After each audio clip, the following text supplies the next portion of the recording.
بسم اللہ الرحمن الرحیم الحمد للہ رب العالمین والصلاة والسلام علی رسول خیر خلقہ محمد وعلی آلہ وصحبہ اجمعین سبحانک لا علم لنا الا ما علمتنا انک انت العلیم الحکیم رب زدنی علما رب زدنی علما رب زدنی علما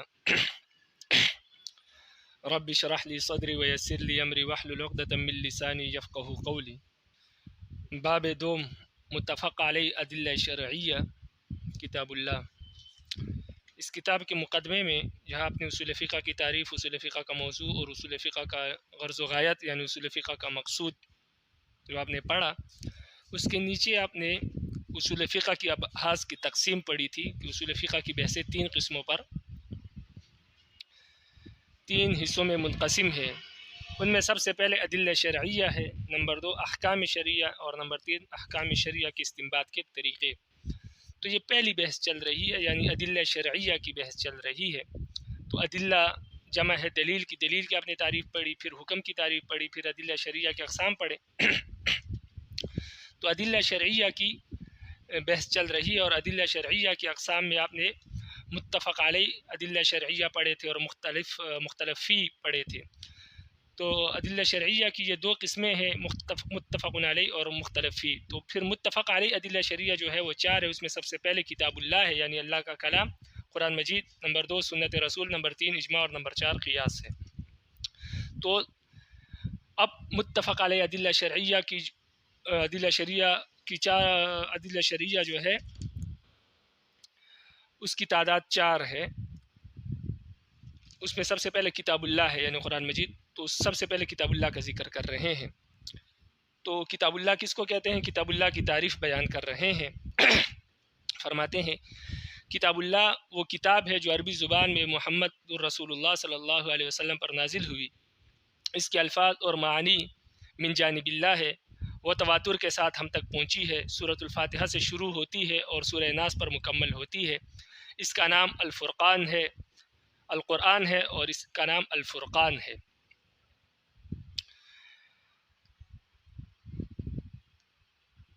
یہ تعریف ہے۔ تعریف میں سب سے پہلے جو کتاب اللہ ہے یہ جنس ہے۔ کتاب اللہ میں اور بھی بہت ساری کتابیں داخل ہیں، جیسے تورات، انجیل اور زبور، اور اس کے علاوہ دیگر کتابیں جو رب العالمین نے صحیفے نازل فرمائے تھے، وہ ساری کی ساری کتاب اللہ ہے۔ تو آپ نے تعریف میں پڑھا ہوگا عربی کتابوں میں کہ ایک تعریف میں ایک جنس ہوتا ہے اور باقی فصول اور قیود ہوتے ہیں۔ تو یہ جنس ہے، اور باقی فصلوں کے ذریعے اب باقی کتابوں کو ہم اس سے الگ کریں گے۔ کتاب اللہ میں سارے شامل ہیں۔ تو کتاب اللہ وہ کتاب ہے جو عربی زبان میں محمد رسول اللہ صلی اللہ علیہ وسلم پر نازل ہوئی۔ تو یہ پہلی فصل ہے اس تعریف کی، کہ یہاں کتاب اللہ سے مراد وہ کتاب ہے جو عربی زبان میں محمد رسول اللہ صلی اللہ علیہ وسلم پر نازل ہوئی۔ تو نبی علیہ السلام پر، محمد رسول اللہ صلی اللہ علیہ وسلم پر کون سی کتاب نازل ہوئی؟ وہ قرآن ہے۔ تو باقی کتابیں نکل گئی اس تعریف سے، کیونکہ کتاب اللہ آ گئی پہلی فصل سے، تورات، انجیل، زبور وغیرہ یہ چیزیں نکل گئی۔ اس کے الفاظ اور معانی من جانب اللہ ہے، یہ دوسری فصل ہے۔ اس فصل سے سنت اور احادیث نکل گئی، اس لیے کہ احادیث اور سنت جو ہوتی ہے وہ معنی رب العالمین کی طرف سے ہوتا ہے، جو نبی علیہ السلام یا فرشتے کے ذریعے نبی علیہ السلام تک پہنچایا جاتا ہے وہ حکم یا وہ معنی، یا ڈائریکٹ رب العالمین نبی علیہ السلام کے دل پر الہام فرماتے ہیں، اور پھر نبی علیہ السلام اپنے الفاظ میں اس کی تعبیر کرتے ہیں، تو اس کو حدیث کہتے ہیں۔ کیونکہ تمام وما ينطق عن الهوى ان هو الا وحی یوحی، قرآن کہتا ہے کہ نبی علیہ السلام جو بھی بات کرتے ہیں وہ اللہ کی طرف سے کرتے ہیں، اپنی طرف سے کوئی بھی بات نہیں کہتے۔ جب رب العالمین جو حکم دیتے ہیں وہی بات وہ آگے مخلوق تک پہنچاتے ہیں۔ لیکن حدیث میں فرق یہ ہوتا ہے کہ حدیث میں الفاظ نبی کے ہوتے ہیں، اور معنی جو ہوتا ہے، حکم جو ہوتا ہے، وہ رب العالمین کی طرف سے ہوتا ہے۔ تو یہ دوسری فصل ہے کہ اس کے الفاظ اور معنی من جانب اللہ ہے، یعنی قرآن مجید کے الفاظ بھی اللہ کی طرف سے اور معنی بھی اللہ کی طرف سے ہیں۔ تو اس میں الفاظ بھی اللہ کی طرف سے آئے، یعنی نبی علیہ السلام کو جو الفاظ بتائے گئے ہیں، جو جبریل لے کر آئے ہیں اللہ کی طرف سے، وہی الفاظ کو قرآن مجید میں نبی علیہ السلام نے اپنے زبان سے ادا کیے، اور صحابہ نے اس کو لکھ کر جمع کیا۔ تو اس کو کتاب اللہ، اس کو قرآن کہتے ہیں، کہ الفاظ بھی اللہ کی طرف سے ہو اور معنی بھی اللہ کی طرف سے ہو۔ لیکن حدیث میں معنی اللہ کی طرف سے ہوتا ہے، الفاظ نبی علیہ السلام کے اپنے ہوتے ہیں۔ تو یہ دوسری فصل ہے، اس سے سنت نکل گئی۔ اور وہ تواتر کے ساتھ ہم تک پہنچی ہے یعنی یہ کتاب قرآن مجید جو ہے یہ تواتر کے ساتھ ہم تک پہنچی ہے۔ تواتر کہتے ہیں کہ ہر زمانے میں اتنے لوگ اس کلام اللہ کو نقل کرنے والے، اس کو ماننے والے تھے، ہم تک پہنچانے والے اتنے لوگ تھے ہر زمانے میں کہ ان سب کا جھوٹ پر جمع ہونا ممکن نہیں ہے، اس کو تواتر کہتے ہیں۔ یعنی نبی علیہ السلام سے لے کر ہم تک اس زمانے میں قرآن مجید کو ہم تک پہنچانے والے اتنے لوگ تھے ہر زمانے میں کہ ان سب کا اپنے اپنے زمانے میں جھوٹ پر جمع ہونا ناممکن ہے۔ تو ایسا ہو نہیں سکتا کہ یہ لوگ جھوٹ بول رہے ہوں، بلکہ سارے کتنے لوگ مل کر جھوٹ نہیں بول سکتے۔ تو معلوم ہوا کہ یہ چیز یقینی ہے اور ہم تک جو پہنچی ہے واقعی اللہ کی کتاب ہے۔ تو یہ تیسری فصل ہے، اس سے جو ہے شاذ قراتیں، جو قرآن مجید کی شاذ قراتیں ہیں جس کا ذکر مصنف آگے کریں گے، وہ نکل گئی، کیونکہ وہ بھی قراتیں ہیں شاذ، لیکن شاذ قرات ہم تک جو پہنچی ہے وہ تواتر کے ساتھ نہیں پہنچی، اس لیے اس کو کلام اللہ کا حصہ نہیں مانا جاتا، کیونکہ وہ یقینی نہیں ہے وہ قراتیں۔ تو وہ قرات عبداللہ بن مسعود رضی اللہ عنہ کی قرات ہے، کچھ عبداللہ بن عباس رضی اللہ عنہ کی قرات ہے، کچھ دیگر حضرات کی قراتیں موجود ہیں بعض آیات میں، تو لیکن وہ شاذ ہے، وہ تواتر کے ساتھ ثابت نہیں ہے، اس وجہ سے اس کو کلام اللہ کا حصہ نہیں مانا جاتا۔ جو قرات ہمیں تواتر کے ساتھ پہنچی ہم اسی کو کلام اللہ کا حصہ مانتے ہیں۔ پھر یہ اتفاقی قید ہے کہ سورۃ فاتحہ سے شروع ہوتی ہے اور سورہ ناس پر مکمل ہوتی ہے، یہ قرآن مجید ہی ہے، اس کا نام القرآن ہے، اس کا نام قرآن ہے اور اس کا نام الفرقان ہے۔ تو یہ جو آخری دو فصلیں ہیں اس تعریف کی یہ اتفاقی ہے۔ تو جنس اور فصلیں میں نے آپ کو تعریف میں بتا دی۔ اب مصنف اسی کا ذکر کر رہے ہیں نیچے کہ حدیث میں الفاظ رسول اللہ صلی اللہ علیہ وسلم کے ہیں اور معنی صرف اللہ کی طرف سے ہے۔ تو یہ دوسری فصل کی مصنف کیا کر رہے ہیں، تشریح کر رہے ہیں، یعنی اس کے الفاظ من جانب اللہ، الفاظ اور معنی من جانب اللہ ہوتے ہیں۔ اس کی تشریح مصنف نے کی کہ حدیث میں الفاظ رسول اللہ صلی اللہ علیہ وسلم کے ہیں اور معنی صرف اللہ کی طرف سے ہوتے ہیں۔ ترجمہ قرآن اللہ کی طرف سے نازل شدہ نہیں ہے، یعنی جو قرآن کا جو ترجمہ ہم کرتے ہیں یہ ترجمہ اللہ کی طرف سے نازل کردہ نہیں ہے، بلکہ یہ تو ہر شخص اپنے ذوق کے مطابق ترجمہ کرتے ہیں۔ قرآن مجید جب ہم پڑھتے ہیں اس سے جو معنی ہمیں سمجھ میں آتا ہے، یعنی جو رب العالمین کے احکامات ہیں اس میں، وہ اس کو معنی کہتے ہیں، اصل میں وہ اللہ کی طرف سے ہے اور الفاظ بھی اللہ کی طرف سے ہیں۔ باقی جو ہم ترجمہ کرتے ہیں وہ تو ہر بندہ، ہر مفسر اپنے اپنے اعتبار، اپنے اپنے ذوق کے مطابق کرتا ہے۔ تو یہ بتا رہے ہیں کہ ترجمہ قرآن جو ہے وہ اللہ کی طرف سے نازل شدہ نہیں ہے، وہ تو ہر شخص اپنے ذوق کے مطابق کرتا ہے۔ باقی قرآن مجید کے جو احکامات ہیں اس کو معنی کہتے ہیں، ایک تو الفاظ ہے اور اس سے جو احکامات سمجھ میں آتے ہیں اس کو معنی کہتے ہیں، وہ معنی بھی اللہ کی طرف سے، جو احکامات بھی اللہ کی طرف سے اور الفاظ بھی اللہ کی طرف سے ہیں۔ گزشتہ انبیاء کی کتابیں ہم تک تواتر کے ساتھ نہیں پہنچی اور نہ یہ عربی زبان میں ہے۔ تو وہ کتاب جو عربی زبان میں نبی علیہ السلام پر نازل ہوئی، یہ پہلی فصل کی تشریح کر دی، اور تیسری فصل یہ کہ وہ تواتر کے ساتھ ہم تک پہنچی ہے، اس کی تشریح کر دی کہ گزشتہ انبیاء کی کتابیں اس تعریف سے نکل گئی، کیونکہ ایک تو وہ ہم تک تواتر کے ساتھ نہیں پہنچی، اور دوسری یہ کہ وہ عربی زبان میں نہیں ہے، اور تیسرا یہ کہ وہ نبی علیہ السلام پر نازل نہیں ہوئی، اس وجہ سے وہ کتاب اس تعریف میں داخل نہیں ہے۔ تیسری فصل یعنی وہ تواتر کے ساتھ ہم تک پہنچی ہو وہ تواتر کے ساتھ ہم تک پہنچی ہے، فرماتے ہیں شاذ قراتیں ہم تک تواتر کے ساتھ نہیں پہنچی۔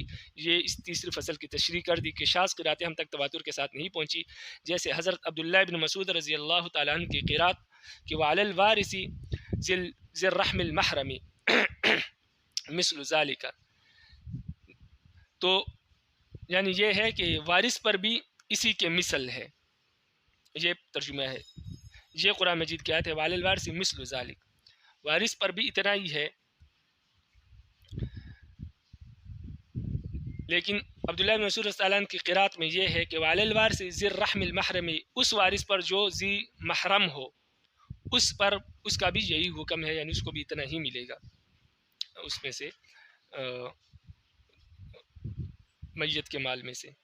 ذی الرحم المحرمی شاذ طریق سے ثابت ہے، یعنی یہ جو الفاظ ہے ذی الرحم المحرمی یہ شاذ طریقے سے ثابت ہے، ہم تک پہنچی ہے، یا شاذ طریقے سے ہم تک یہ الفاظ پہنچے ہیں، تواتر کے ساتھ نہیں پہنچے، اس وجہ سے یہ کلام اللہ کا حصہ نہیں ہے، لہٰذا یہ کتاب اللہ کا مصداق نہیں ہے۔ تو ایک مرتبہ پھر آپ اس کو دیکھ لیں ابھی کہ کتاب اللہ وہ کتاب ہے جو عربی زبان میں نبی علیہ محمد رسول اللہ صلی اللہ علیہ وسلم پر نازل ہوئی ہے. اس کے الفاظ اور معنی من جانب اللہ ہے اور وہ تواتر کے ساتھ ہم تک پہنچی ہے جو سورۃ فاتحہ سے شروع ہوتی ہے اور سورہ ناس پر مکمل ہوتی ہے. اس کا نام القرآن ہے اور الفرقان ہے. حدیث میں الفاظ رسول اللہ صلی اللہ علیہ وسلم کے ہیں اور معنی صرف اللہ کی طرف سے ہے. ترجمہ قرآن اللہ کی طرف سے نازل شدہ نہیں ہے. گزشتہ انبیاء کی کتابیں ہم تک تواتر کے ساتھ نہیں پہنچی اور نہ یہ عربی زبان میں ہے. شاذ قراتیں ہم تک تواتر کے ساتھ نہیں پہنچی جیسے حضرت عبداللہ بن مسعود رضی اللہ تعالیٰ عنہ کی قرات اور وعلی الوارث ذی الرحم المحرم مثل ذلک میں ذی الرحم المحرم شاذ طریق سے ثابت ہے، لہٰذا یہ کتاب اللہ کا مصداق نہیں ہے.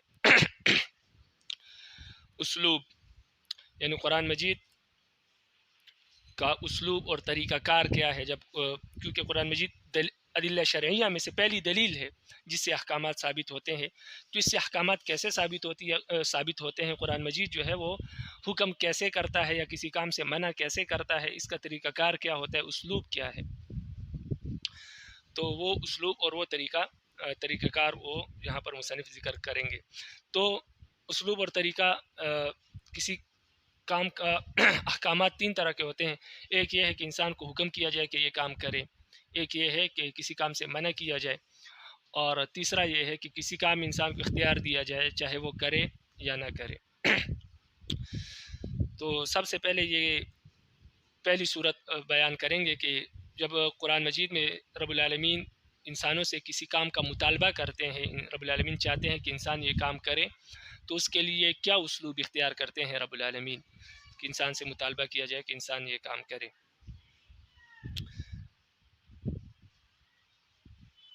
تو وہ طریقے ذکر کریں گے یہاں پر.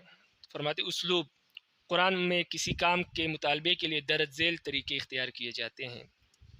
نمبر 1 امر کا لفظ، یعنی رب العالمین جب کسی کام کا مطالبہ کرتے ہیں انسانوں سے تو امر کا لفظ استعمال کرتے ہیں.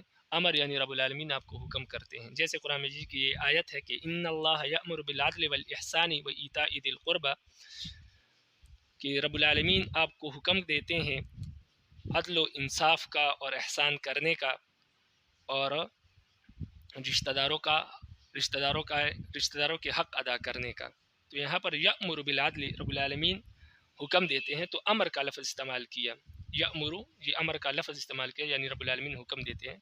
تو رب العالمین انسان سے حسن سلوک کا اور عدل اور انصاف کا مطالبہ کرتے ہیں، تو اس کے لیے کبھی کبھار مطالبے کے لیے رب العالمین کبھی کبھار امر کا لفظ استعمال کرتے ہیں. نمبر 2 کبھی کبھار امر کا صیغہ استعمال کرتے ہیں، یعنی لفظ امر نہیں ہوتا لیکن امر کا صیغہ استعمال کرتے ہیں. جیسے گردانیں آپ نے پڑھی ہوں گی صرف میں، تو ماضی کی گردان، مضارع کی گردان، فعل امر کی گردان. تو امر کے جو صیغے ہیں تو ان میں سے کوئی صیغہ رب العالمین استعمال کرتے ہیں کسی کام کے مطالبے کے لیے. کوئی کام رب العالمین کو مقصود ہو کہ انسان یہ کام بجا لائے تو اس کے لیے رب العالمین کبھی کبھار امر کا صیغہ استعمال کرتے ہیں. جیسے قرآن مجید کی یہ آیت ہے وَأَوْفُوا بِالْعَهْدِ إِنَّ الْعَهْدَ كَانَ مَسْئُولًا، سورہ اسراء کی یہ آیت نمبر 34 ہے کہ آپ اپنا وعدہ پورا کیا کرو اس لیے کہ وعدوں کا سوال کیا جائے گا، یعنی جو وعدہ آپ نے کیا ہے اس کے بارے میں آپ سے پوچھا جائے گا، اس لیے اپنا وعدہ پورا کیا کرے. نمبر 3 کسی کام کے بارے میں فرض ہونے کی خبر دینا، یعنی رب العالمین قرآن مجید میں کسی کام کے فرض ہونے کی خبر دے کہ یہ کام آپ پر فرض ہے. تو یہ بھی اس کام کے مطالبے کی ایک صورت ہوتی ہے کہ رب العالمین آپ سے یہ چاہتے ہیں کہ آپ یہ کام کریں. جیسے قرآن مجید کی آیت ہے سورہ بقرہ کی آیت نمبر 178 ہے کہ کتب علیکم القصاص فی القتل، کہ آپ پر قتل کی صورت میں قصاص کو فرض کیا گیا ہے. یعنی کوئی اگر کسی کو قتل کر دے تو رب العالمین کی طرف سے حکم یہ ہے کہ بدلے میں اس کو قتل کیا جائے گا، اس کو قصاص کہتے ہیں. نمبر 4 کسی کام کے خیر اور نیک ہونے کی اطلاع دینا، یعنی رب العالمین قرآن مجید میں کسی کام کے اچھے ہونے کی اور بہتر ہونے کی اطلاع دے کہ یہ کام بہت بہتر ہے اور یہ کام خیر کا سبب ہے، نیکی کا سبب ہے. تو اس کا بھی مقصد یہ ہوتا ہے کہ رب العالمین انسانوں سے یہ مطالبہ کر رہے ہیں کہ انسان یہ کام کرے. جیسے سورہ بقرہ کی آیت نمبر 220 ہے، اس میں رب العالمین فرماتے ہیں یسألونک عن الیتامی قل اصلاح لہم خیر. رب العالمین آپ سے یہ لوگ آپ سے یتیموں کے بارے میں پوچھتے ہیں کہ یتیموں کے ساتھ کیا سلوک کیا جائے. اے نبی کہہ دیجئے کہ اصلاح لہم خیر، ان کی اصلاح کرنا آپ کے لیے بہتر ہے، ان کے ساتھ اچھا رویہ اختیار کرنا، نیک سلوک کرنا، یہ آپ کے لیے بہتر ہے۔ تو یہاں پر یتیموں کے ساتھ نیک سلوک کرنے کو بہتر قرار دیا گیا ہے، نیکی قرار دیا گیا ہے۔ تو اس کا مطلب یہ ہے کہ رب العالمین انسان سے یہ مطالبہ کر رہے ہیں کہ انسان جو ہے وہ یتیموں کے ساتھ کیا ہے، بہترین سلوک کرے، اچھا سلوک کرے۔ نمبر 5، کسی فعل کو شرط کی جزا کے طور پر ذکر کیا جائے، یعنی کسی فعل کو جزا کے طور پر ذکر کیا جائے کسی شرط کے لیے، تو اس کا مطلب یہ ہوتا ہے کہ رب العالمین اس کام کا مطالبہ کرنا چاہتے ہیں انسانوں سے کہ انسان یہ کام کرے۔ جیسے سورہ بقرہ کی آیت نمبر 280 ہے کہ وَإِن كَانُوا ذُو عُسْرَةٍ فَنَظِرَةٌ إِلَىٰ مَيْسَرَةٍ، اگر کوئی تنگ دست ہو، فَنَظِرَةٌ إِلَىٰ مَيْسَرَةٍ، تو اس کو کشادگی تک، اس کے ہاتھ کے کھلنے تک، یعنی اس کے پاس مال آنے تک اس کو مہلت دو۔ مطلب یہ ہے کہ اگر کوئی شخص کسی شخص پر آپ کا قرضہ ہے اور ابھی اس کے پاس قرضہ دینے کے لیے کچھ نہیں ہے، تو آپ اتنی مہلت اس کو دو کہ اس کے پاس کچھ آ جائے اور پھر آپ کو وہ آپ کا قرضہ ادا کر سکے۔ تو یہاں پر وَإِن كَانُوا ذُو عُسْرَةٍ یہ شرط ہے، فَنَظِرَةٌ إِلَىٰ مَيْسَرَةٍ، اس کو ہاتھ کے کھلنے تک مہلت دی جائے۔ تو مہلت دینا یہ وَإِن كَانُوا ذُو عُسْرَةٍ جو شرط ہے اس کے لیے جزا ہے۔ تو یہاں پر فَنَظِرَةٌ إِلَىٰ مَيْسَرَةٍ فعل کے ایک شرط کی جزا ہے۔ تو کسی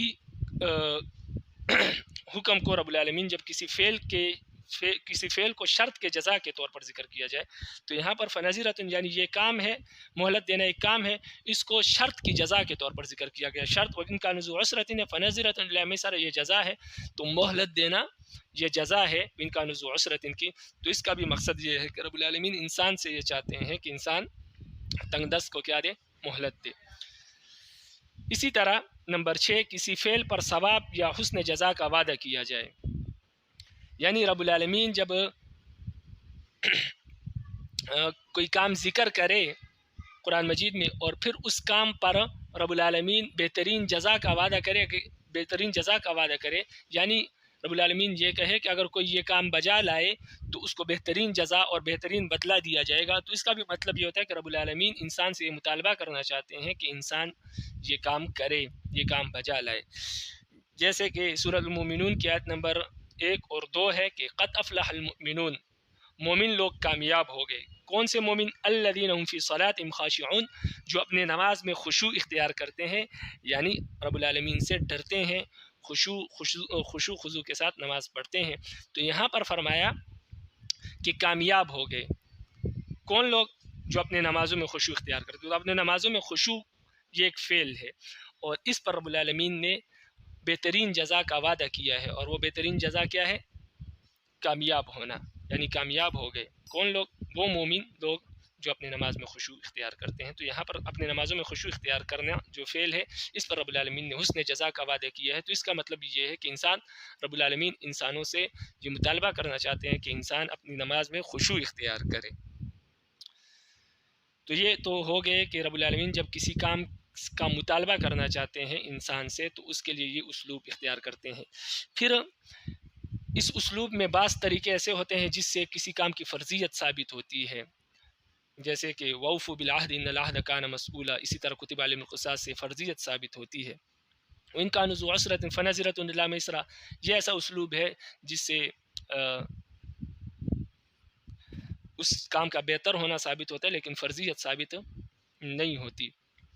تو پھر یہ احکامات الگ ہے، بعض حکم ایسا ہوتا ہے کہ جس سے فرضیت، بعض جس سے وجوب ثابت ہوتا ہے، بعض سے اس کا بہتر ہونا ثابت ہوتا ہے۔ تو یہ پھر آپ بڑی کتابوں میں جو مطول کتابیں ہیں اس میں یہ ساری تفصیلات پڑھیں گے۔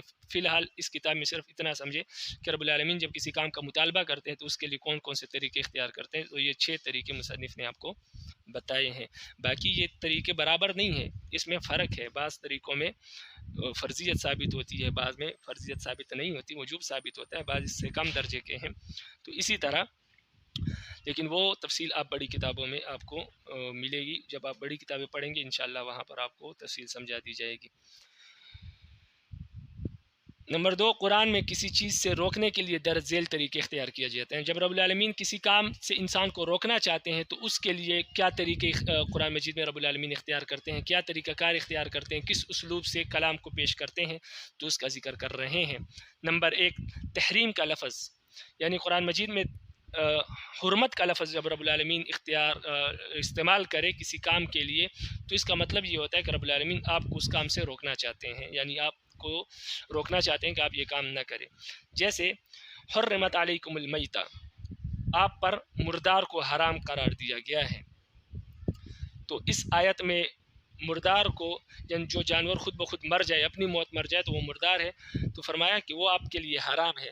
تو اس کا مطلب یہ ہے کہ اس جانور کو حرام قرار دینے کا مقصد یہ ہے کہ آپ اس کو نہ کھائیں، آپ اس کے کھانے سے رک جائے، یعنی رب العالمین آپ کو روک رہے ہیں اس کلام کے ذریعے سے۔ اسی طرح نمبر 2، نہیں کا لفظ استعمال کرے، یعنی نہیں کا لفظ قرآن مجید استعمال کرے کسی کام سے کسی کام کے بارے میں، تو اس کا بھی مطلب یہ ہوتا ہے کہ رب العالمین آپ کو اس کام سے روک رہے ہیں۔ جیسے کہ سورۃ نحل کی آیت نمبر 90 ہے کہ وَيَنْهَى عَنِ الْفَحْشَاءِ وَالْمُنْكَرِ وَالْبَغْيِ، رب العالمین آپ کو منع کرتے ہیں بے حیائی سے، برے کاموں سے، اور اسی طرح سرکشی سے، والبغی سرکشی سے۔ تو ینہا کا لفظ استعمال کیا تینوں کے لیے، برے کام کے لیے بھی، اور اسی طرح بے حیائی کے لیے بھی، اور سرکشی کے لیے بھی، ان تمام چیزوں کے لیے رب العالمین نے نہیں کا لفظ استعمال کیا، یعنی اس سے منع کیا۔ تو اس کا مطلب بھی یہ ہے کہ رب العالمین آپ کو، انسانوں کو اس کام سے روکنا چاہتے ہیں کہ انسان یہ کام نہ کرے۔ اسی طرح نہیں کا صیغہ استعمال کرنا، یعنی نہیں کی جو آپ نے گردان پڑھی ہے اس کا کوئی صیغہ استعمال کرے، نہیں کے جو 6 صیغے ہیں اس میں سے کوئی صیغہ استعمال کرے، تو اس کا بھی یہ مطلب ہوتا ہے کہ انسان یہ کام نہ کرے۔ جیسے کہ سورہ بقرہ کی آیت نمبر 195 میں رب العالمین فرماتے وَلَا تُلْقُوا بِأَيْدِيكُمْ إِلَى التَّهْلُكَةِ، اپنے ہاتھوں سے اپنے آپ کو ہلاک نہ کرو، اپنے ہاتھوں سے اپنے آپ کو ہلاک نہ کرو۔ تو اس میں خودکشی آ گئی۔ اسی طرح اپنے آپ کو مالی نقصان دینا یا جانی نقصان دینا، یہ تمام چیزیں اس میں داخل ہے کہ اپنے آپ کو اپنے ہاتھوں سے ہلاک نہ کرو کا یہ مطلب ہے کہ آپ اپنے ہاتھوں سے اپنے آپ کو نقصان نہ پہنچاؤ، یعنی رب العالمین اس کام سے بھی آپ کو منع کر رہے ہیں کہ انسان اپنے آپ کو اپنے ہاتھوں سے کیا کرے، نقصان پہنچائے۔ کسی فعل کے کرنے کا امر کرنا، یعنی رب العالمین کسی کام کے کرنے کا آپ کو کہے قرآن مجید میں، کسی کام کے کرنے کا کے لیے یعنی امر کے صیغہ استعمال کرے کہ انسان یہ کام کرے، تو اس کے لیے بھی اس کا کبھی کبھار مطلب یہ ہوتا ہے کہ انسان رب العالمین آپ کو اس کام سے روک رہے ہیں۔ جیسے قرآن مجید میں سورہ بقرہ کی آیت نمبر 278 میں ہے کہ وَذَرُوا مَا بَقِيَ مِنَ الرِّبَا، کہ جو سود باقی ہے آپ اس کو چھوڑ دو۔ تو یہاں پر ضرور جو ہے یہ امر کا صیغہ ہے، جمع مذکر حاضر کا فعل امر، کہ چھوڑ دو اس سود کو جو باقی ہے۔ تو اس سے بھی مطلب یہ ہے کہ رب العالمین انسان کو سود کے لینے سے روک رہے ہیں، رب العالمین چاہتے ہیں کہ انسان سود لینے سے رک جائے۔ تو اصل میں اس آیت کا پس منظر یہ ہے کہ جب سود حرام ہوا تو مکہ میں کچھ لوگوں کا سود بعض لوگوں پر تھا، یعنی وہ پہلے سے معاملہ چلا آ رہا تھا، اس وقت سود حرام نہیں تھا۔ تو جب سود حرام ہوا تو اب یہ سوال پیدا ہوا کہ جو سود پہلے کا باقی ہے تو اس کا کیا کرے، وہ لینا جائز ہے یا جائز نہیں ہے۔ تو رب العالمین نے یہ آیت نازل فرما دی کہ وَذَرُوا مَا بَقِيَ مِنَ الرِّبَا، کہ جو سود باقی ہے آپ اس کو چھوڑ دو، وہ سود لینا بھی آپ کے لیے جائز نہیں ہے۔ اس لیے نبی علیہ السلام نے پھر اعلان کیا کہ سب سے پہلے میں اپنے یعنی حضرت عباس رضی اللہ عنہ کا جو سود ہے لوگوں پر، میں اس کو معاف کرتا ہوں۔ پھر باقی صحابہ سے نبی علیہ السلام نے مطالبہ کیا کہ آپ بھی اپنے اپنے سود کو معاف کر دیں۔ حلت کی نفی، نمبر 5، کسی کام سے حلت کی نفی کرنا، یعنی رب العالمین کسی کام کے حلال ہونے کی نفی کر دے کہ یہ کام حلال نہیں ہے۔ جیسے سورۃ نساء کی آیت نمبر 19 میں ہے، جیسے کہ فرمایا کہ لا یحل لکم ان ترثوا النساء کرہا، کہ آپ کے لیے حلال نہیں ہے کہ آپ عورتوں کے زبردستی مالک بن جائے۔ اس آیت کا مطلب یہ ہے کہ زمانۂ جاہلیت کی یہ رسم تھی کہ جب کسی عورت کے شوہر کا انتقال ہو جاتا تو وہ لوگ اس کو بھی میراث کا حصہ سمجھتے تھے، اور اس کے ورثاء، اس شخص کے ورثاء اس عورت کے بھی زبردستی مالک بن جاتے، اور پھر اس عورت کے زندگی کے فیصلے اس کے مرضی کے بغیر، اس کی اجازت کے بغیر کیا کرتے تھے، جیسے دوسری شادی وغیرہ، یہ فیصلے چاہے ان کی مرضی ہو یا نہ ہو اس کے بغیر کرتے تھے۔ تو رب العالمین نے اسے منع فرمایا کہ آپ کے لیے حلال نہیں ہے کہ آپ کسی عورت کے زبردستی مالک بن جائے، یعنی اس کی اجازت کے بغیر اس کی زندگی کے فیصلے کرے۔ نمبر 6، کسی فعل کے شر اور برے ہونے کی خبر دینا، یعنی رب العالمین قرآن مجید میں کسی فعل کے، کسی کام کے برے ہونے کی یا کسی کام کے ناپسندیدہ ہونے کی خبر دے، تو اس کا بھی مطلب یہ ہے کہ رب العالمین آپ کو اس کام سے روکنا چاہتے ہیں۔ جیسے کہ سورہ آل عمران کی آیت نمبر 180 ہے، جس میں رب العالمین نے فرمایا وَلَا يَحْسَبَنَّ الَّذِينَ يَبْخَلُونَ بِمَا آتَاهُمُ اللَّهُ مِنْ فَضْلِهِ هُوَ خَيْرٌ لَّهُمْ، جو لوگ اس مال میں بخل کرتے ہیں جو رب العالمین نے ان کو اپنے فضل سے عطا فرمایا ہے، وہ یہ نہ سمجھے کہ یہ بخل کرنا ان کے لیے بہتر ہے، یعنی یہ بخل کرنا ان کے لیے بہتر نہیں ہے۔ تو رب العالمین بخل کرنے کو، کنجوسی کرنے کو ناپسند کر رہے ہیں، اور اس کے برے ہونے کی خبر دے رہے ہیں، یعنی وہ بہتر نہیں ہے، یعنی وہ برا ہے آپ کے حق میں۔ تو اس کا بھی مطلب یہ ہے کہ رب العالمین اس کام سے انسان کو روکنا چاہتے ہیں۔ نمبر 7، کسی فعل کے نیک نہ ہونے کی خبر دینا، کہ یہ فعل جو آپ کر رہے ہیں یہ کوئی نیکی نہیں ہے۔ جب قرآن مجید میں اس طرح کسی کام کے متعلق حکم دیا جائے کہ یہ کام نیک نہیں ہے، اچھا نہیں ہے، تو اس کا بھی مطلب یہ ہوتا ہے کہ رب العالمین آپ کو اس کام سے روک رہے ہیں۔ جیسے کہ قرآن مجید کی سورہ بقرہ کی آیت نمبر 189 ہے کہ وَلَيْسَ الْبِرُّ بِأَن تَأْتُوا الْبُيُوتَ مِن ظُهُورِهَا وَلَكِنَّ الْبِرَّ مَنِ اتَّقَىٰ، یہ کوئی نیکی نہیں ہے کہ آپ اپنے گھروں کے پیچھے سے آئے، نیکی یہ ہے کہ نیکی تو اللہ سے ڈرنے کا نام ہے، یعنی اللہ سے ڈرنے کا نام یہ نیکی ہے۔ اپنے گھروں کے پیچھے دیوار سے پھلانگ کر آنا یہ کوئی نیکی نہیں ہے۔ یہ تو زمانہ جاہلیت کی ایک رسم تھی کہ جب لوگ کافی عرصے کے بعد گھر آتے تھے تو دروازے سے داخل نہیں ہوتے تھے، پیچھے کی دیوار سے، اپنے گھر میں پیچھے کی دیوار سے داخل ہوتے تھے، اور اس کو وہ نیک کام سمجھتے تھے۔ تو رب العالمین نے فرمایا یہ کوئی نیکی نہیں ہے کہ گھر کے دیوار کو پھلانگ کر داخل ہو انسان، نیکی تو اللہ رب العزت سے ڈرنے کا نام ہے۔ یعنی اس آیت کا مطلب یہ کہ رب العالمین اس کام سے روک رہے ہیں۔ کسی فعل کے ساتھ وعید ذکر کی جائے، یعنی قرآن مجید میں رب العالمین جب کسی فعل کا ذکر کرے اور پھر اس فعل کے ساتھ کوئی وعید ذکر کی جائے، یعنی کوئی جزا، کوئی سزا ذکر کی جائے کہ کسی نے اگر یہ کام کیا تو اس کو یہ سزا ملے گی، اس کو وعید کہتے ہیں، تو اس کا بھی مطلب یہ ہوتا ہے کہ رب العالمین انسان کو اس کام سے روکنا چاہتے ہیں۔ جیسے سورہ نساء کی آیت نمبر 93 میں ہے کہ وَمَن يَقْتُلْ مُؤْمِنًا مُتَعَمِّدًا، جو شخص بھی کسی مومن کو جان بوجھ کر قتل کرے، فَجَزَاؤُهُ جَهَنَّمُ خَالِدًا فِيهَا، تو اس قتل کرنے والے کی سزا جہنم ہے جس میں وہ ہمیشہ ہمیشہ کے لیے رہے گا۔ تو یہاں پر ایک فعل ذکر کیا، یعنی مومن کو قتل کرنا یہ ایک فعل ہے، اس کا ذکر کیا، اور اس کے ساتھ وعید ذکر کی۔ وعید یہ ہے کہ فَجَزَاؤُهُ جَهَنَّمُ خَالِدًا فِيهَا، کہ وہ ہمیشہ جہنم میں رہے گا۔ تو اس کسی فعل کے ساتھ وعید ذکر کی جائے تو اس کا بھی مطلب یہ ہوتا ہے کہ رب العالمین انسان کو اس کام سے روکنا چاہتے ہیں، یعنی جان بوجھ کر کسی مومن کو قتل کرنے سے رب العالمین روکنا چاہتے ہیں انسان کو، اس لیے اس کی جزا اور سزا یہ ذکر کی کہ ہمیشہ جہنم میں رہے گا قاتل۔ اسی طرح نمبر 9، کسی فعل کو گناہ قرار دینا، رب العالمین کسی کام کو گناہ قرار دے کہ یہ کام کرنا گناہ ہے، تو اس کا بھی مطلب یہ ہوتا ہے کہ رب العالمین اس فعل سے انسان کو روکنا چاہتے ہیں۔ جیسے سورہ بقرہ کی آیت نمبر 181 ہے کہ فَمَن بَدَّلَهُ بَعْدَ مَا سَمِعَهُ فَإِنَّمَا إِثْمُهُ عَلَى الَّذِينَ يُبَدِّلُونَ، جو شخص وصیت کو سننے کے بعد اس میں تبدیلی کرے تو اس کا گناہ ان لوگوں پر ہے جنہوں نے اس وصیت میں تبدیلی کی ہے۔ یعنی کوئی شخص مر رہا ہے، اس نے وصیت کی، بعد میں اس وصیت کو سننے والے لوگوں نے اس میں تبدیلی کی، اپنے فائدے کی وصیت لکھ دی، اور جو اصل وصیت تھی اس میں رد و بدل کر دی، تو فرمایا کہ یہ رد و بدل کرنے والے کا گناہ اس شخص پر ہوگا جس نے رد و بدل کیا۔ تو یہاں پر وصیت میں رد و بدل کرنا، اس کو تبدیل کرنا، اس کو رب العالمین نے گناہ قرار دیا ہے۔ تو اس کا مطلب یہ ہے کہ رب العالمین اس کام سے بھی انسان کو روکنا چاہتے ہیں۔ تو یہ وہ طریقے اور وہ اسلوب تھے کہ جو رب العالمین جب قرآن مجید میں کسی کام سے روکنا چاہتے ہیں، منع کرنا چاہتے ہیں، تو پھر یہ اسلوب اختیار کرتے ہیں۔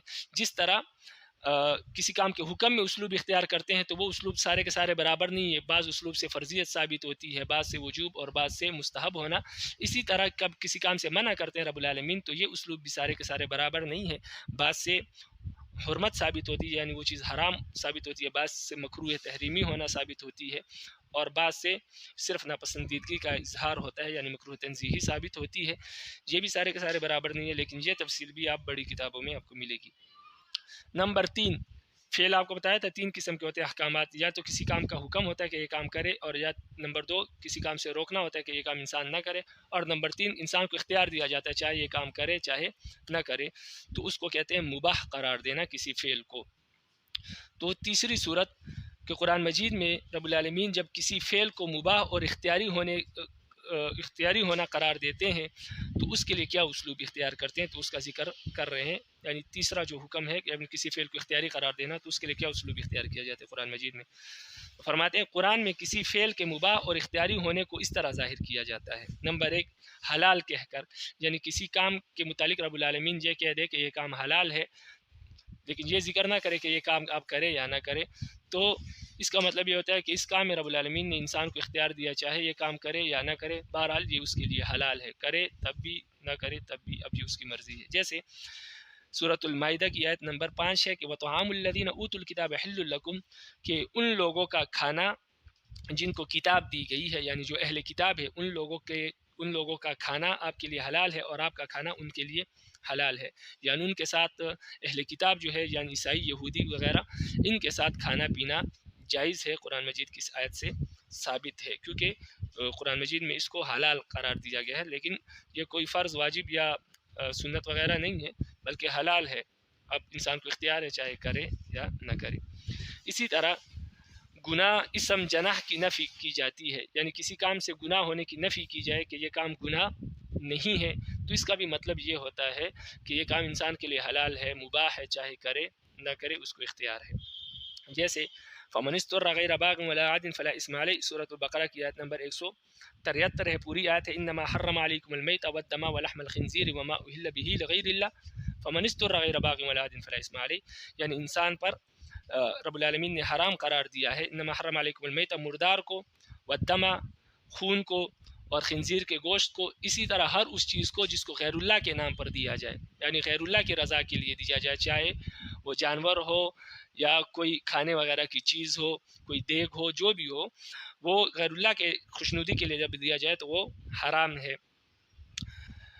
تو یہ 4 چیزوں کی حرمت بیان کرنے کے بعد رب العالمین آگے فرماتے ہیں فَمَنِ اسْتُرَّ غَيْرَ بَاغٍ وَلَا عَادٍ فَلَا إِثْمَ عَلَيْهِ، جو شخص مجبور ہو اور لذت کے لیے بھی نہ کھائے اور حد سے بھی تجاوز نہ کرے تو اس پر کوئی گناہ نہیں ہے، فلا اسم علیہ، تو اس پر کوئی گناہ نہیں ہے۔ مطلب یہ ہے کہ کوئی شخص مر رہا ہے، مجبور ہے، اور اس کے پاس خنزیر کا گوشت پڑا ہوا ہے، تو وہ اس میں سے کچھ کھا لے، تھوڑا بہت اتنا کھا لے کہ اس سے اس کی جان بچ جائے، وہ لذت حاصل کرنے کے لیے نہ کھائے اور نہ حد سے زیادہ کھائے، یعنی اگر اس کی ایک بوٹی سے جان بچ سکتی ہے تو وہ 2 نہ کھائے، اتنا ہی کھائے جس سے اس کی جان بچ سکتی ہے۔ تو فرمایا اگر کوئی شخص مجبور ہو اور اتنا ہی کھائے جتنے سے اس کی جان بچ سکتی ہے اور وہ لذت حاصل کرنے کے لیے بھی نہ کھائے، تو ایسی صورت میں اس پر کوئی گناہ نہیں ہے، تو اس کا مطلب یہ ہے کہ یہ حلال ہے، ایسی صورت میں حلال ہے۔ نمبر 3، حرج کی نفی کی جاتی ہے، جب کسی کام سے حرج ہونے کی نفی کر دی جائے کہ یہ کام آپ کے لیے حرج نہیں ہے، کوئی نقصان کا باعث نہیں ہے، تو اس کا بھی مطلب یہ ہوتا ہے کہ یہ حلال ہے۔ جیسے لیس علی الاعمى حرج ولا علی الاعرج حرج ولا علی المریض حرج، کہ اندھے پر کوئی حرج نہیں ہے، اور اسی طرح لنگڑے پر بھی کوئی حرج نہیں ہے، اور اسی طرح مریض پر بھی کوئی حرج نہیں ہے۔ سورۃ النور کی آیت نمبر 61 ہے۔ کس بات میں حرج نہیں؟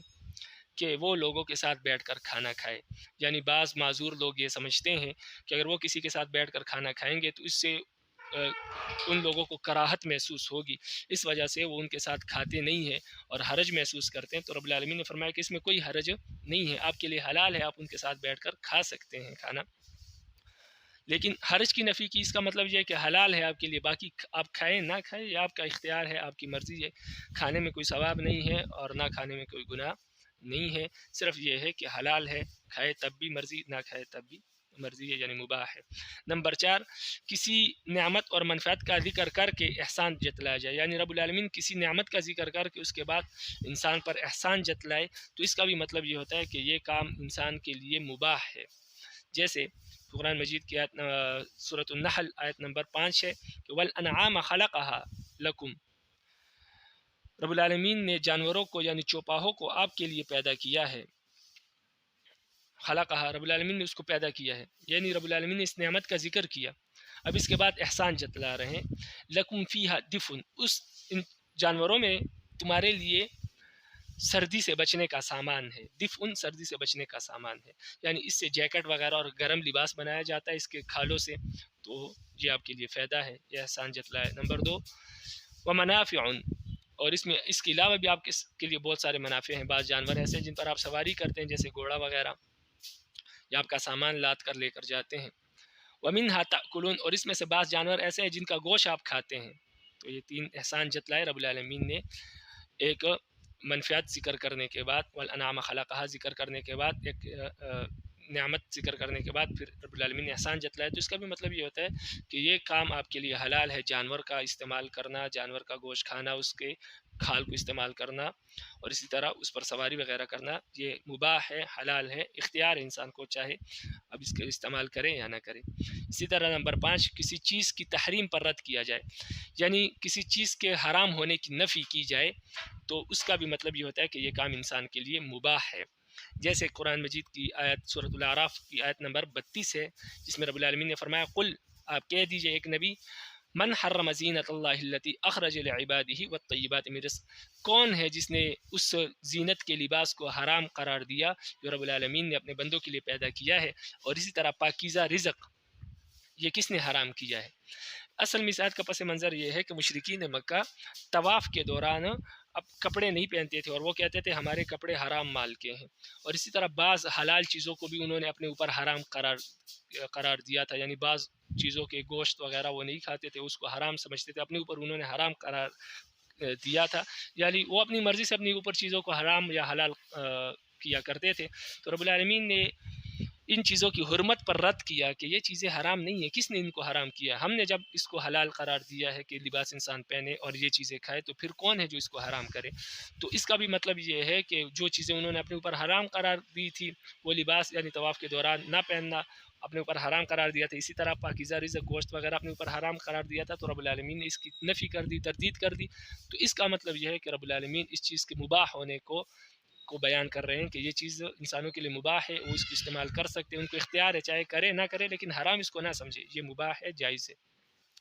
نمبر 6، کسی چیز کے بارے میں خبر دی جاتی ہے کہ اس کو اللہ نے تمہارے لیے پیدا کیا یا مسخر کیا ہے، تو اس کا بھی مطلب یہ ہوتا ہے کہ جب رب العالمین کسی چیز کے بارے میں خبر دے کہ رب العالمین نے آپ کے لیے پیدا کیا، یا یہ کہے رب العالمین کہ آپ کے لیے مسخر کیا ہے، وسخر لکم، آپ کے لیے مسخر کیا ہے، تو اس کا بھی مطلب یہ ہوتا ہے کہ ان چیزوں کے استعمال آپ کے لیے جائز ہے۔ جیسے قرآن مجید میں سورۃ بقرہ کی آیت نمبر 29 ہے، جس میں رب العالمین نے فرمایا هو الذی خلق لکم ما فی الارض جمیعا، وہی وہ ذات ہے جس نے تمہارے لیے وہ تمام چیزیں جو زمین میں ہوتی ہے پیدا کی ہے۔ زمین میں جو چیز بھی پیدا ہوتی ہے وہ رب العالمین نے آپ کے لیے پیدا کی، یعنی زمین جو چیز اگاتی ہے رب العالمین نے آپ کے لیے پیدا کی۔ تو اس سے معلوم ہوا کہ زمین سے جتنی بھی زراعت کی چیزیں یا پھل فروٹ وغیرہ جو اگتا ہے وہ سب انسان کے لیے حلال ہے، مباح ہے۔ ہاں باقی اس کی مرضی ہے، کچھ کھائے کچھ نہ کھائے، تو یہ اس کی مرضی، یعنی مباح ہے، اس پر ضروری نہیں ہے کہ کھائے۔ مباح کا یہی مطلب ہوتا ہے کہ اس کے لیے اس کو اختیار ہے۔ اسی طرح وسخر لکم ما فی السماوات و ما فی الارض جمیعا منہ، اسی طرح رب العالمین نے آپ کے لیے مسخر کیا ہے جو کچھ آسمانوں اور جو کچھ زمینوں میں ہے، سارے کا سارا۔ تو اسی طرح اس سے معلوم ہوا کہ آسمان سے برستا ہوا پانی یا سورج کی دھوپ وغیرہ، اور اسی طرح زمین سے جو چیزیں اگتی ہے سارے انسان کے لیے مباح ہے، حلال ہے۔ اس کے بعد کیونکہ یہ ادلہ شرعیہ کی بحث ہے، اور جو دلیل ہوتی ہے اس سے کوئی حکم ثابت ہوتا ہے، تو دلیل جو ہے وہ حکم پر دلالت کیسے کرتی ہے، حکم اس سے کیسے ثابت ہوتا ہے؟ تو 2 طریقے سے حکم ثابت ہوتا ہے، یعنی دلیل حکم پر 2 طریقوں سے دلالت کرتی ہے، تو اس کا ذکر کریں گے۔ مثال کے طور پر اقیم الصلاۃ، نماز قائم کرو، یہ آیت ہے، یہ آیت دلالت کرتی ہے نماز کے فرضیت پر کہ نماز فرض ہے، یہ آیت نماز کی فرضیت پر دلالت کرتی ہے، اور نماز جو ہے وہ مدلول ہے۔ اقیم الصلاۃ یہ آیت دلیل ہے، اس سے یہ ثابت ہونا کہ نماز فرض ہے، اس کو دلالت کہتے ہیں، اور نماز جو ہے وہ اس آیت کا مدلول ہے۔ تو دلیل جب مدلول پر دلالت کرتی ہے تو اس کی 2 قسمیں ہیں، ایک ہے دلالت قطعیہ، نمبر 2 دلالت ظنیہ۔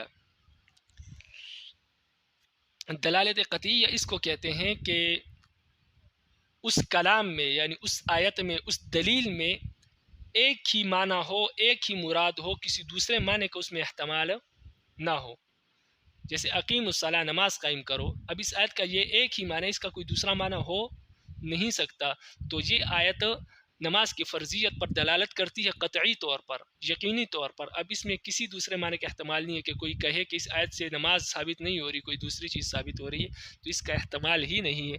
تو لہٰذا جب قرآن مجید کی کوئی آیت کسی حکم پر قطعی طور پر دلالت کرے، یعنی اس میں کسی دوسرے معنی کا احتمال نہ ہو، تو وہ چیز فرضیت کا حق، وہ چیز فرض ہونے کا درجہ رکھتی ہے، یعنی وہ چیز فرض ہوتی ہے. تو اس کی مثال مصنف نے یہ دی ہے، جیسے کہ قرآن مجید میں ہے الزانیۃ والزانی فجلدوا کل واحد منہما 100 جلدہ، زانی عورت یا زانی مرد ان میں سے ہر ایک کو 100 کوڑے مارے جائیں گے. سورۃ نور کی آیت نمبر 2 ہے یہ. تو یہاں 100 کوڑے مارے جانا یہ بالکل واضح ہے، اس میں کسی دوسرے معنی کا احتمال نہیں ہے کہ کوئی کہے کہ نہیں 90 کوڑے مارے جائے یا 50 مارے جائے یا 80 مارے جائے، کسی دوسرے معنی کا احتمال ہی نہیں ہے. تو اس آیت سے یہ ثابت ہوا کہ جو غیر شادی شدہ زانی ہے اس کو 100 کوڑے مارے جائیں گے، اس میں کسی دوسرے معنی کا احتمال نہیں ہے. تو اس کو کہتے ہیں قطعی دلالت جس میں کسی دوسرے معنی کا احتمال نہ ہو. اسی طرح اس کی دوسری مثال سورۃ النساء کی آیت نمبر 11 ہے کہ یوصیکم اللہ فی اولادکم للذکر مثل حظ الانثیین.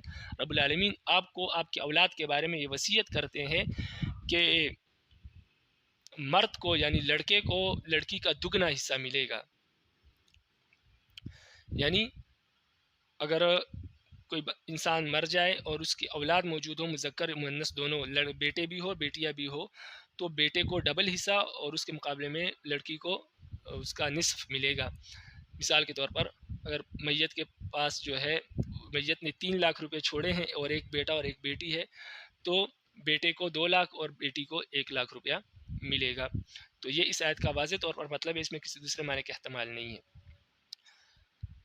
اسی طرح دلالت ظنیہ یہ ہے کہ اس دلیل میں یا اس کلام میں جس سے وہ معنی یا حکم سمجھ میں آ رہا ہے اس میں کسی دوسرے معنی کا بھی احتمال ہو.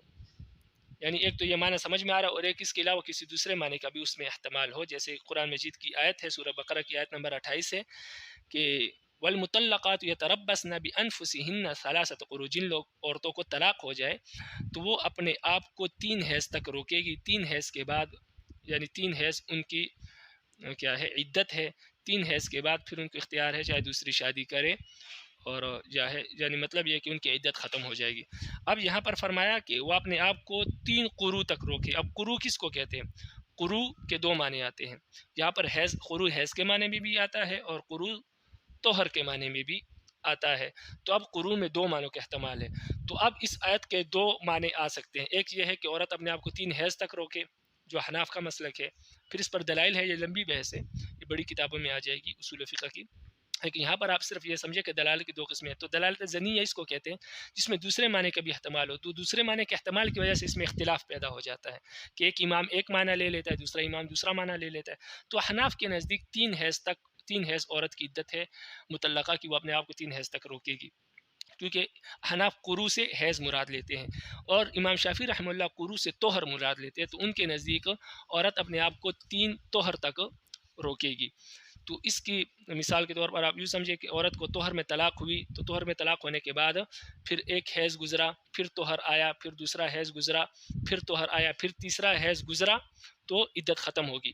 لیکن امام شافعی رحمہ اللہ کے نزدیک تیسرا حیض جب گزرے گا تو عدت ختم نہیں ہوگی، بلکہ ان کے نزدیک طہر ہے تو طہر میں طلاق ہوئی، پھر حیض آیا، پھر طہر آیا تو ایک طہر ہو گیا، پھر حیض آیا، پھر طہر آیا تو دوسرا طہر ہو گیا، پھر حیض آیا تو ہمارے نزدیک تو عدت ختم ہوگی جب تیسرا حیض آیا. لیکن امام شافعی رحمہ اللہ کے نزدیک تیسرے حیض کے بعد جب طہر آئے گا اور وہ طہر ختم ہوگا تب عدت ختم ہوگی. تو دلالت ظنیہ جس میں دوسرے معنی کا احتمال ہوتا ہے، جب دوسرے معنی کا احتمال ہوتا ہے تو اس میں پھر اختلاف آ جاتا ہے. تو جب دوسرے معنی کا احتمال ہو تو اس سے حکم قطعی طور پر ثابت نہیں ہوتا، یعنی اگر اس حکم کا کوئی انکار کرے تو اس سے وہ کافر نہیں ہوگا. لیکن دلالت قطعی جب کسی حکم پر دلالت قطعیہ سے کوئی حکم ثابت ہوتا ہے تو وہ فرض کا درجہ رکھتا ہے قرآن مجید میں، تو اس کے انکار کرنے سے انسان کافر ہو جاتا ہے. باقی حدیث سے جو دلالت قطعیہ کے طور پر کوئی حکم ثابت ہو تو اس کا الگ حکم ہے. باقی قرآن مجید سے دلالت قطعیہ کے طور پر کوئی حکم ثابت ہو تو اس کا منکر کافر ہو جاتا ہے، کیونکہ وہ فرض کا درجہ رکھتا ہے. تو اب آپ کتاب کو دیکھیں، فرماتے قرآن کی احکام پر دلالت کی دو قسمیں، یعنی قرآن مجید کی آیات سے احکام پر جو دلالت ہوتی ہے، احکامات جو ثابت ہوتے ہیں، اس کی دو قسمیں، دلالت قطعیہ کے طور پر احکامات ثابت ہو یا دلالت ظنیہ کے طور پر۔ دلالت قطعیہ کہتے ہیں، دلالت قطعیہ یہ ہے کہ اس کلام کی ایک ہی مراد متعین ہو، دوسرے معنی کا احتمال نہ ہو، جیسے الزانیۃ والزانی فجلدوا کل واحد منہما مئۃ جلدہ، زانی عورت اور زانی مرد کو ان میں سے ہر ایک کو 100 کوڑے لگائے جائیں گے۔ یوصیکم اللہ فی اولادکم للذکر مثل حظ الانثیین، رب العالمین آپ کو آپ کے اولاد کے بارے میں یہ وصیت کرتے ہیں کہ مرد کو عورت کا دگنا ملے گا۔ ان آیات میں 100 کوڑے اور عورت کے مقابلے میں مرد کا حصہ دگنا ہونے پر قطعی اور واضح اور بے غبار دلالت موجود ہے۔ تو اب اگر کوئی شخص ان دونوں چیزوں کا انکار کرے گا، 100 کوڑوں کا انکار کرے یا مرد کے حصے کے ڈبل ہونے کا انکار کرے، تو وہ دائرہ اسلام سے خارج ہو جائے گا، اس لیے کہ یہ قطعی حکم ہے، فرض ہے، اس کا منکر کافر ہے، کیونکہ دلالت قطعی ہے، اس میں کسی دوسرے معنی کا احتمال ہی نہیں ہے۔ اور دلالت ظنیہ یہ ہے کہ دلالت ظنیہ یہ ہے کہ اس کلام میں، یعنی جس کلام سے حکم ثابت ہو رہا ہے، اس کلام میں ایک سے زیادہ معنوں کا احتمال ہو، جیسے یتربصن بانفسہن ثلاثۃ قروء، کہ مطلقہ عورت اپنے آپ کو 3 قروء تک یعنی ہمارے نزدیک 3 حیض تک روکے گی، تو قروء کے معنی حیض کے بھی ہو سکتے ہیں اور طہر کے بھی ہو سکتے ہیں، تو ہمارے نزدیک ہم حیض مراد لیتے ہیں اور امام شافعی طہر مراد لیتے ہیں۔ تو اس کا آیت کا مطلب یہ ہے کہ دلالت ظنی ہے، تو اب اس حکم کا کوئی انکار کرے، جیسے جو حکم ہم نے لیا یعنی حیض والا معنی، اب کوئی حیض کا انکار کرے، اس کو طہر مانے، تو وہ کافر نہیں ہوتا، بلکہ وہ اپنی جگہ پر برقرار رہتا ہے، اس کے اسلام میں کوئی فرق نہیں آتا۔ جیسے امام شافعی رحمہ اللہ نے حیض والا معنی نہیں لیا، طہر والا معنی لیا، تو ان کے ایمان میں کوئی فرق نہیں آیا، اس لیے کہ یہ دلالت ظنیہ ہے، اس میں دوسرے معنی کا بھی احتمال ہوتا ہے۔ تو یہ رب العالمین کی طرف سے ایک آسانی ہوتی ہے امت کے لیے کہ بعض علماء طہر لے لیتے ہیں مراد اور بعض حیض مراد لیتے ہیں، اس طرح دیگر احکامات میں بھی اسی طرح ہوتا ہے، تو اس سے اختلاف پیدا ہو جاتا ہے، اور اس اختلاف سے بعض علاقوں میں یا بعض عورتوں کے اعتبار سے یا بعض لوگوں کے اعتبار سے اس اختلاف میں کیا جاتا ہے، نرمی آ جاتی ہے کسی حکم میں۔ تو اس وجہ سے جب حکم میں نرمی آتی ہے تو سب سے پہلا فائدہ تو یہ ہوتا ہے اگر اس کا کوئی منکر ہو جائے تو کافر نہیں ہوتا، یعنی اسلام کا دائرہ وسیع ہو جاتا ہے۔ تو اس لیے نبی علیہ السلام نے فرمایا اختلاف علماء امتی رحمت، میرے امت کے علماء کا جو اختلاف ہے وہ رحمت ہے۔ تو اس کی اور بھی بہت ساری مثالیں ہیں جو یہاں پر اب دینا مناسب نہیں ہے، اس لیے کہ کتاب لمبی ہو جائے گی۔ باقی امید ہے رب العالمین سے کہ آپ کو یہ بات سمجھ میں آ گئی ہوگی۔